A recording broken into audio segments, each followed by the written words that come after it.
Ahí va, Dale. ahí estamos. Y ahora vuelvo a Buenísimo. compartir. ¿Estamos ahí? Joya. ¿Está bien, negro? Bárbaro. Bien. Bien, la tesis que yo tengo pensado, lo que estuve pensando, o sea, el objeto de estudio al cual se quiere precisar, da cuenta de que el derecho al juego y al jugar se han constituido y se constituyen desde una posición netamente naturalista y sustancialista, ¿no? Entonces yo lo que voy pensando es en función a esto, ¿no? Que lo que voy a traer ahora es cómo yo fui pensando esta tesis o esta hipótesis, ¿no? El derecho, como toda palabra, ¿no? Por supuesto es polisémica, ¿no? O sea, que puede llegar a tener muchos significados de acuerdo a donde uno lo va a ir mirando desde el punto de vista que uno lo va observando. En esta idea lo planteo desde dos posiciones, ¿no? Desde un punto de vista histórico y desde un punto de vista genealógico. A su vez se puede clasificar en tres formas, ¿no? Desde el punto de vista objetivo, subjetivo y jurídico. Con respecto a, voy de abajo para arriba, con respecto al jurídico, bueno, como sabemos, tiene sentido en tanto valor de justicia, y el objetivo es la reglamentación de las normas jurídicas en el comportamiento humano. En este sentido, yo hago la vinculación con la Convención de los Derechos del Niño porque es, obviamente, por una cuestión de que es una ley, ¿no? Desde el punto de vista subjetivo, tiene que ver con las cuestiones dice, facultades pertenecientes al individuo, es el poder del individuo que le permite gozar de algo, es lo que tiene, por ejemplo, no sé, yo como decíamos, yo tengo ahora mi casa, bueno, esta casa es mía, ¿no? Tengo derecho a esta casa porque es mía, porque la compré, la estoy pagando en realidad. Y el objetivo tiene que ver con un conjunto de normas o reglas que rigen la actividad humana en la sociedad en general, ¿no? Cuya inobservancia es sancionada por el poder público. Desde este punto de vista, desde el objetivo, es donde de alguna manera enfoco un poco este trabajo. Si bien el jurídico aparece porque es una cuestión de cuestiones legales, pero el subjetivo no lo tomo, el objetivo lo tomo junto con el jurídico, ¿sí? Históricamente, bueno, para poder pensar en cuestiones más etimológicas, la palabra derecho, bueno, viene de la voz latina directus, que significa derecho, rígido, lo recto, ¿no? Pero sin embargo, para mencionar la realidad que nosotros llamamos derecho, los romanos empleaban la voz ius. Nosotros digo hoy por hoy, ¿no? Que en latín hace referencia al derecho objetivo, por eso lo que decíamos hoy, que yo tomo lo que es el derecho objetivo. Bien, sigo porque algunas cosas las voy siguiendo. Después tomo algunos autores que escribieron en función a este concepto. Por un lado Duit y por otro lado Bani, que son bastantes viejitos, que ya no están entre nosotros, que plantean que el derecho, Duit en su sentido, es una regla de conducta impuesta a los individuos que viven en una sociedad, regla cuyo respeto se considera por una sociedad y en un momento dado como la garantía del interés común, cuya violación produce contra el autor de dicha violación una reacción colectiva, ¿no? Hay como algo, como una reacción en función a eso que uno no cumplimentaría, ¿no? Y Bani, el derecho en sentido objetivo, es el conjunto de las normas generales impuestas a la acción humana en sus relaciones externas y apoyadas por la autoridad del Estado, para garantizar la realización de los fines del individuo y de la comunidad. Esto en términos generales, ¿no? Acá no me voy a detener mucho, porque acá podríamos tener también en función a los derechos humanos, hago todo un recorrido en la tesis sobre cuáles fueron aquellos documentos históricos en función a cómo fue apareciendo el derecho en términos de derechos humanos, ¿no? Pero sí me quisiera detener en este último, ¿no? En el derechos en la Grecia antigua. Y ahí les digo por qué. ¿Dónde estoy? El derecho en la Grecia antigua, en 200 a.C., el derecho se constituía en la sociedad de los aqueos, ¿no? Aquí Polibio, acá retomo a Foucault. que él toma cómo estaba organizado el régimen político en ese momento, ¿no? Y lo clasifica en 3 categorías o en 3 perspectivas. Habla de la democracia, obviamente funciona la democracia, la isegoría y la parresía. ¿Por qué tomo esto? Porque hay uno que vamos a ver ahora, que es el último, que es la parresía, que tiene unos datos bastante interesantes, que para mí son interesantes, qué sé yo. La democracia dice que la define como la participación de todos los demos son los ciudadanos, ¿sí? Y ahora vemos quién eran esos ciudadanos que tenían derecho a, es decir, aquello que presenta la condición de ciudadano y por ende de miembros del demo, el pueblo, ¿no? Y acá me parece un punto interesante porque desde el diccionario etimológico plantea que la democracia o la democratía es el gobierno por el pueblo, ¿no? El demo, el pueblo, la tierra, pero del indoeuropeo, que es el que nosotros tomamos actualmente, toma al domo como la división de la sociedad, ya que una comunidad se agrupa en divisiones según su ubicación, ¿no? Según su ubicación, como a partir de eso se fue constituyendo las ciudades. Si vivís en el centro, supuestamente hay como un nivel social distinto que a los que viven más afuera, etc. Con respecto a es una crítica, no lo que estoy haciendo, obviamente, no estoy de acuerdo con eso. La isegoría, por su parte, dice, no solo tiene como característica formar parte del demos, ¿sí? De cumplir el rol de ciudadano por poseer tierras. Acá tenemos uno de los puntos por el cual vos podés ser ciudadano, tenés que tener tus propias tierras, ¿no? Los famosos, diríamos hoy, los terratenientes, sino también de poder disfrutar del acceso a la palabra, la cual puede entenderse en 2 sentidos. Por un lado, la palabra judicial, donde un ciudadano puede defenderse frente a un tribunal, y por el otro simplemente el derecho a dar su opinión, o a discutir, o a debatir, ¿no? En ese sentido, aparecía en la Grecia antigua cómo uno podía tener ese derecho principalmente al uso de la palabra. Pero para tener ese derecho al uso de la palabra, tenés que tener, por ejemplo, lo que decíamos de ser, poseer tierra. Y por otro lado, la parresía, que no solamente que amplía, lo que decíamos hoy son categorías, ¿no? O perspectivas en ese contexto. No solamente que amplía esa estructura de la isegoría, sino que además de poder dar tu opinión y poder debatir, podés ejercer ese poder. O sea que la palabra en ese sentido tenía un fuerte poder en tanto que podías tener, en tanto que solamente podías ser ciudadano, ¿sí? Pero ¿quién tenía ese derecho? Y acá me parece que es lo interesante, ¿no? Que el ciudadano pertenecía a cierta élite, ¿no? Era quien también debía poseer tierras, como decíamos recién, y sostenerse a 2 requisitos fundamentales.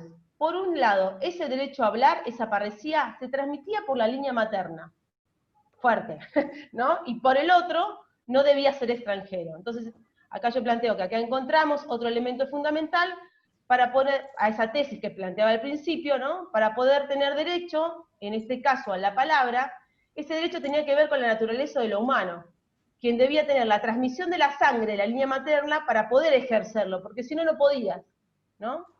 Entonces, en ambas, la línea materna y el no ser extranjero, manifestaban sendas restricciones sobre el derecho al habla y sobre la libertad del discurso. Ahí empezamos con uno de los puntos. Después, por otro lado, retomo acá a Spinoza en el libro del Éxodo, porque hace una vinculación entre un derecho, ¿no? y Dios, ¿no? En este sentido, porque acá Spinoza ofrece una teoría bien determinada hacia el poder político, quien establece que esta transferencia del derecho a Dios se llevó a cabo. ¿Qué? No sé qué pasó. Sí, Sí, Juli. Del más allá, del más allá. Es Dios. Se llevó, ahí habló Ceci, ¿o no? Se llevó a cabo de la misma manera como hemos concebido que se da en toda sociedad. Cuando los hombres deciden ceder su derecho, estamos hablando de los hebreos, ¿no? En este caso, ceder su derecho natural, en ese momento los hebreos decidieron ceder sus derechos, lo que diga Dios, eso haremos, ¿no? Y tal como se ha pensado el derecho hasta ahora, observamos que por su parte el origen, acá tomo abro otra ventana más, digamos, el origen del universo también se lo piensa como una razón divina, en la cual toda historia de la ciencia ha constituido en una comprensión gradual de que los hechos no ocurren de una forma arbitraria, sino que reflejan un cierto orden subyacente, el cual puede estar o no divinamente inspirado. Esto lo dijo Hawking. Por lo que podríamos hacer una analogía con el origen del derecho, puesto que también ha sido manifestado como divino / natural. Es decir, por un lado se observan manifestaciones concretas de la obtención de un derecho en términos naturales, por lo de la línea materna, y por otro se ceden los derechos en términos de fe, ¿no?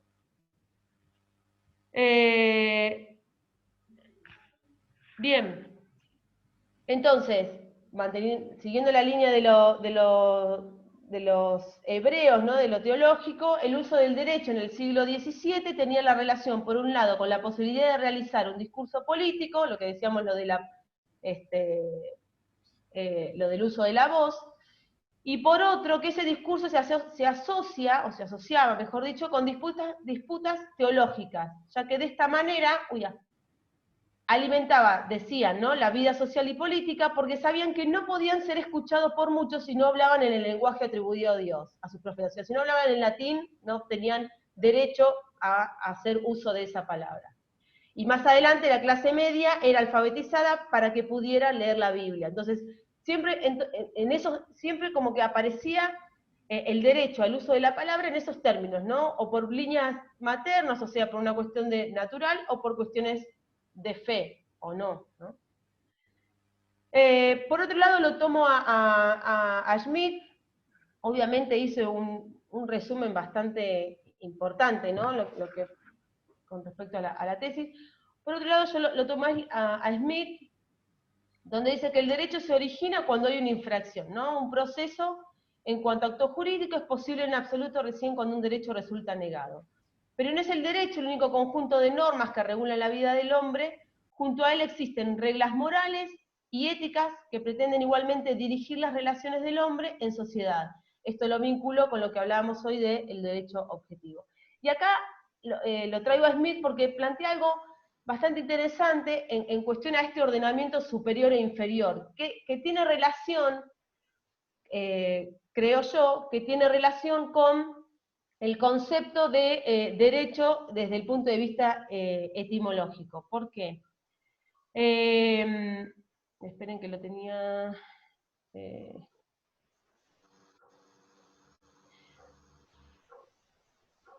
Si derecho se designa a las leyes vigentes y a los métodos legislativos correspondientes, dice Schmitt, no significa otra cosa que la legitimación de un determinado status quo, en cuyo mantenimiento están lógicamente interesados todos aquellos cuyo poder político o ventaja económica poseen su estabilidad en el seno de ese derecho.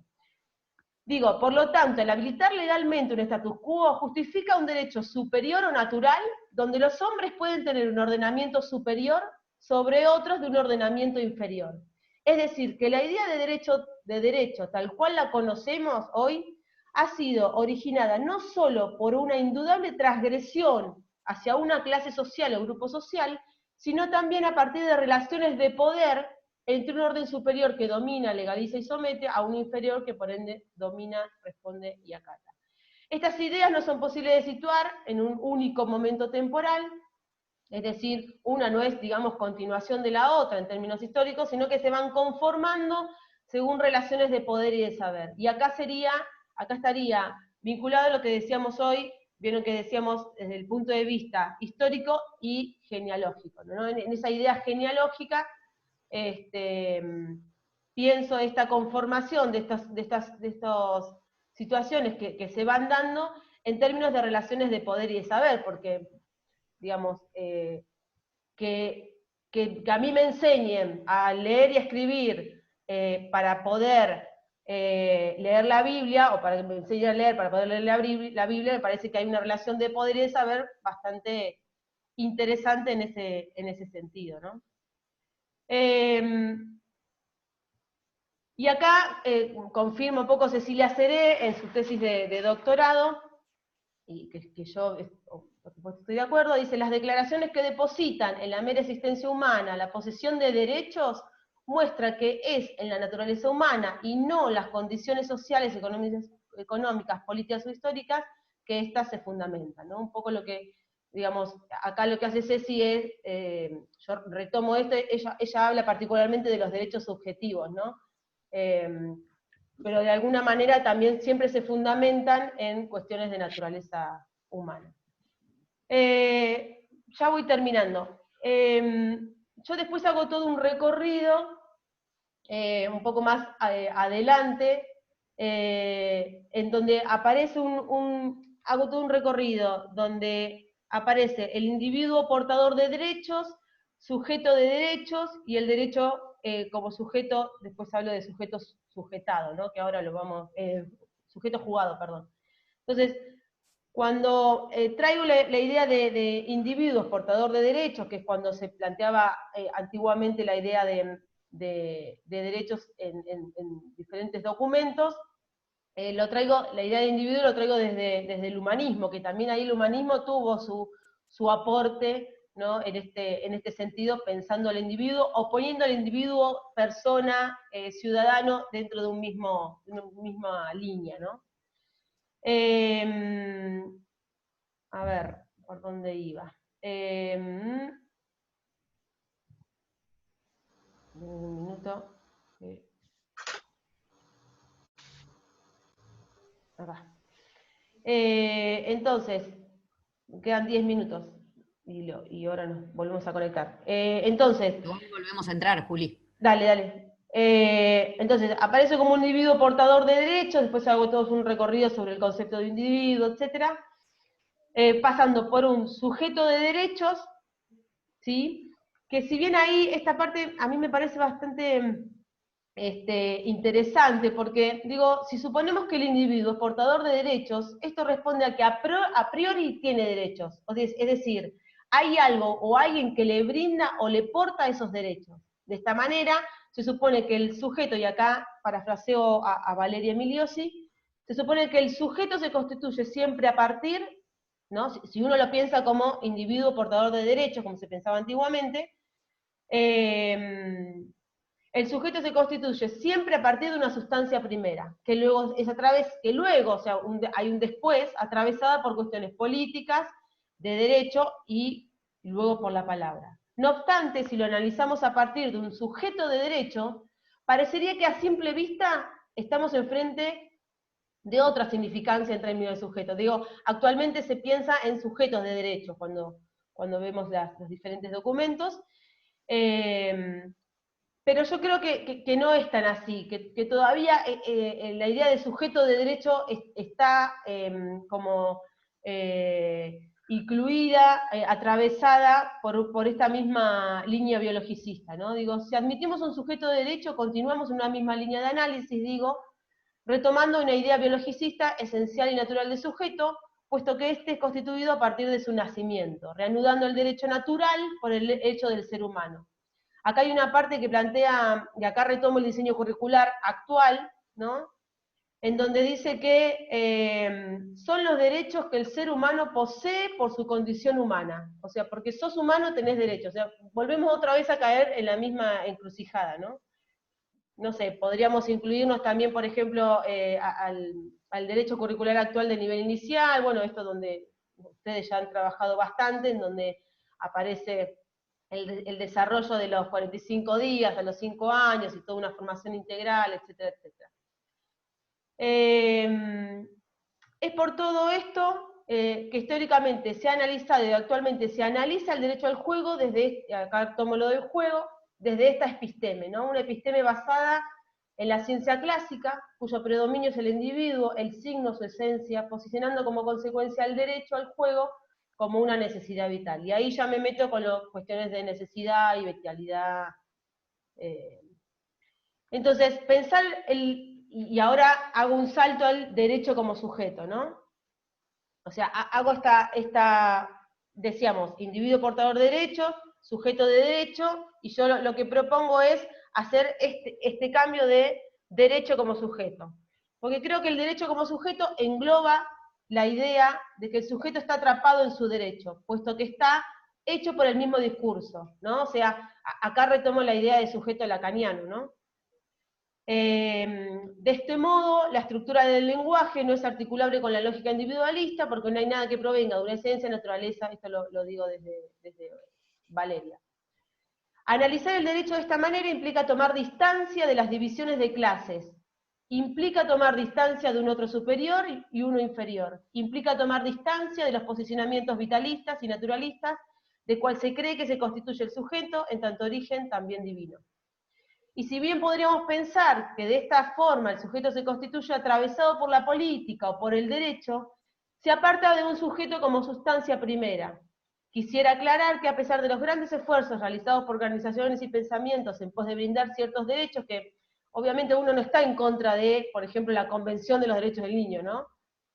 Pero en este caso en el juego se continúa una línea de pensamiento donde el derecho sigue siendo sustancial, natural y esencial. Por lo tanto, nos corremos, o sea, me corro, de cualquier idea de derecho al juego para poder posicionarnos claramente sobre el juego en tanto práctica cultural y por ende en práctica corporal. Y ahí hago el salto o sea, me corre de la idea de derecho, ¿sí? Y lo tomo al juego, no el juego como derecho, sino el juego como práctica corporal. Y eso es todo, amigos. Bueno, ahora aplauso ahí. Saco el muteo del micrófono. Hola, Bueno, Laura. no, está bárbaro. Lo que sí me parece que hay como cosas, supuesto como que quizás vos creés que nosotros sabemos, pero no sabemos. Estaría bueno para redondear o ampliar esos términos o esos conceptos. No sé cuál fue la impresión del resto. Pero, No, es decir, es maravillosa, tengo un montón de preguntas claro. Sí, sí. Eso es bueno. en el sentido, me quedé pensando en el niño, en su categoría de infant, ¿no? Esta idea se me vino a la mente. Es imposible que lo tengamos la palabra cuando podemos decir aquella institución que le quiere otorgar la palabra es la que ha construido la negación de la misma palabra del niño. Claro, con el concepto Entonces, de infancia, ¿sí? claro, quedás atrapado en que esa institución que le quiere dar la palabra no se la puede dar porque es la misma que se la negó. ¿No? En esto me quedé pensando como institución, porque en realidad los mismos aportes de la biología, de la psicología, naturalistas, esencialistas, son las que dijeron, bueno, el niño es importante y démosle derecho, pero son las mismas que y el niño ha quedado entrampado en esa lógica, por lo tanto nunca va a hablar. Esto me quedé pensando, claro, nunca va a hablar porque no hay nadie que le otorgue la palabra, porque podemos decir, yo me lo imagino hasta corpóreamente, ¿no? La institución que le tiene que dar la palabra es la misma que se la negó. Hay una cuestión de contra de sentidos. Claro. En esto me estoy pensando, como imagen. Eh, Sí, quizás yo lo que me enfoqué más en toda la primera parte de la tesis, que es cómo se fue constituyendo la idea de derecho, ¿no? Que después, de alguna manera, yo me corro de esa idea por todo esto que está pasando, ¿no? Y después lo que planteo, o lo que en realidad no lo planteo yo, obviamente ya está escrito, es la idea del juego como práctica corporal, ¿no? Y yo después me meto ahí, y me meto en la enseñanza del del juego, muy cortito en lo Sí, último. igual no Pero llegué a no cerrar sé. la idea al final, por eso ahora te Eso quiero pregunto. ver, que me interesa esa fuerza que vos le ponés al juego como práctica. ¿Qué significaría eso? No, pero espera, a ver, antes que eso, a ver, para llegar a eso. Espera, Lo a de ver, como un recorrido. Vos arrancaste con esto de derecho a jugar, de sustancialismo natural, y yo me quedé ahí pensando, ¿viste? Y arrancaste, y yo suponía, bueno, ¿a qué te estás refiriendo con que esta idea de sustancialismo? Que después, bueno, vos hiciste un recorrido histórico de cómo se construye esa sustancia, supuestamente, ¿no? Es decir, primero del lado materno, después que tenga tierra, o que sepa latín, o que sepa, no sé, la palabra divina, o cierto estatus. Entonces ahí construiste, o diste cuenta de cómo se construyó esa idea de sustancia o portador de derecho, ¿no? Igual me quedé ahí un poco con los griegos, después, bueno, eso después lo tomamos. Pero ahí en la parte, vos después haces una división entre individuo portador de derecho, Sí, sujeto de derecho y derecho como sujeto, como tres sí, categorías, en sí, donde vos ponés ahí, como ponerle dos extremos, en donde individuo portador de derecho y derecho como, derecho como sujeto. sujeto, en el Sí, medio estaría el sujeto de derecho que está más cerca o sigue portando esta idea sustancialista, sí, ¿no?